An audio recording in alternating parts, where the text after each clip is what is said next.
Join us in this detailed tutorial from our expert trainer who walks you through each step. Let's get started. Before we dive into learning about team managed projects in this section, we'll take a couple minutes in this video to learn what team managed projects are and how they compare to company managed projects. So let's start by learning about team managed projects. Now, as a quick note, this is another great example. If you recall from our last section when we learned about the Your Work page in Jira, this is another indicator of you potentially using an older version of Jira. If you see something called a next-gen project, because that's what team managed projects used to be called in 2018 when they were introduced into Jira for the first time.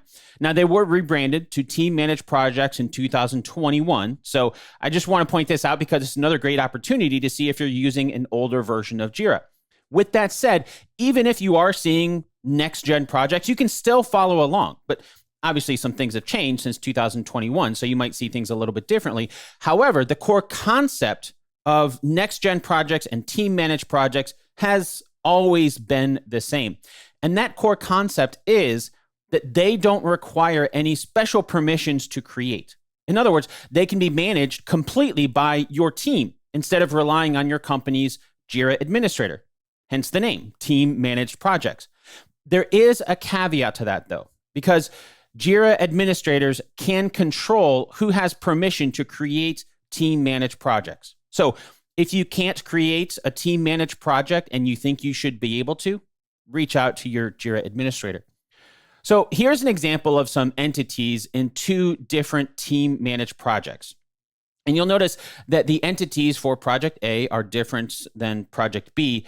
Entities are what Jira calls things like statuses and issue types. For Project A, you'll notice that we have some simple statuses that we've looked at before, whereas for Project B, we have some different statuses and issue types. But if you look closely, you'll notice that both projects have the story issue type. Now, even though they're both called the same thing, they're not really linked together in Project A and Project B. It just so happens that both of them have an issue type that happen to share the same name. And so if we were to rename it in one of them, like rename it in Project B to a task, that you won't notice that change anywhere else except for in Project B where you rename it. And that's how team managed projects work, where each one is contained within itself. Atlassian calls these project scope entities, the entities being things like issue types, statuses, fields, and so on. All those things that we're going to learn about configuring inside projects in Jira, collectively, those are entities. And for team-managed projects, those entities only live within the team-managed project where they are created. On the other hand, company-managed projects work with global entities that you can create independently of any other project. So here's an example of global entities. And we can hook up any number of projects to these entities and then share them across multiple projects. So let's say in Project A, we want to have the new feature issue type, but we also want Project B to have that new feature issue type.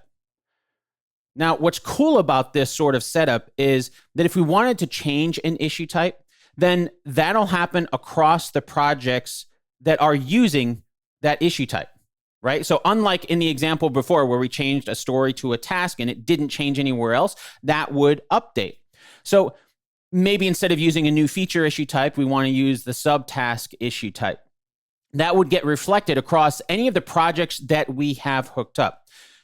With team-managed projects, you'd have to make those changes in every single project every single time if you wanted to do it across multiple team-managed projects.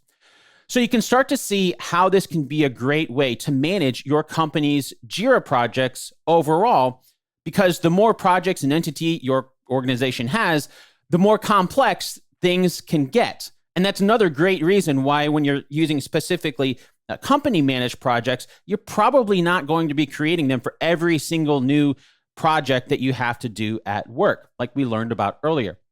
So, to recap, in this video, we learned that the primary difference between team-managed and company-managed projects are the project scope entities in team-managed projects, whereas with company-managed projects, it works with global entities. And now their name should make a lot more sense.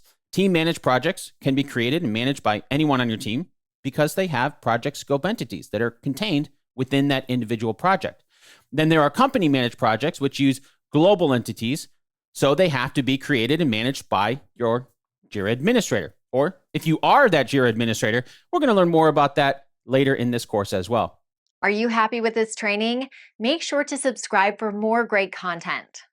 Visit the Simon Says It channel, explore our videos and training sessions, and decide what you want to learn next.